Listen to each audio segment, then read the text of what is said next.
शरारती बंदर। एक समय शहर से कुछ ही दूरी पर एक मंदिर का निर्माण किया जा रहा था। मंदिर में लकड़ी का काम बहुत था, इसलिए लकड़ी चीरने वाले बहुत से मजदूर काम पर लगे हुए थे। यहाँ वहाँ लकड़ी के लट्टे पड़े हुए थे और लट्टे व शहतीर चीरने का काम चल रहा था। सारे मजदूरों को दोपहर का भोजन करने के लिए शहर जाना पड़ता था, इसलिए दोपहर के समय 1 घंटे तक वहाँ कोई नहीं होता था। एक दिन खाने का समय हुआ तो सारे मजदूर काम छोड़कर चल दिए। एक लट्टा आधा चिरा रह गया था। आधे चिरे लट्टे में मजदूर लकड़ी का किला फंसाकर चले गए। ऐसा करने से दोबारा आरी घुसाने में आसानी रहती है। तभी वहां बंदरों का एक दल उछलता कूदता आया।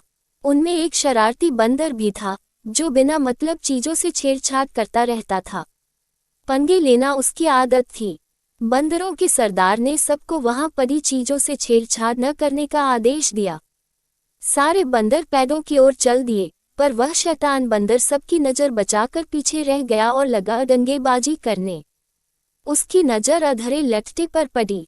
बस वह उसी पर पिल पड़ा और बीच में नदाए गए किले को देखने लगा। फिर उसने पास पड़ी आरी को देखा। उसे उठाकर लकड़ी पर रगड़ने लगा। उससे किर्ररा किर्ररा की आवाज निकलने लगी तो उसने गुस्से से आरी पटक दी। उन बंदरों की भाषा में किर्ररा किर्ररा का अर्थ निखट्टू था। वह दोबारा लट्टे के बीच फंसे किले को देखने लगा। उसके दिमाग में कौतूहल होने लगा कि इस किले को लट्टे के बीच में से निकाल दिया जाए तो क्या होगा।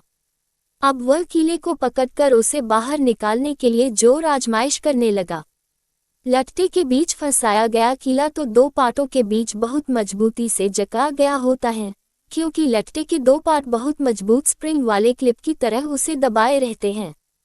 बंदर खूब जोर लगाकर उसे हिलाने की कोशिश करने लगा।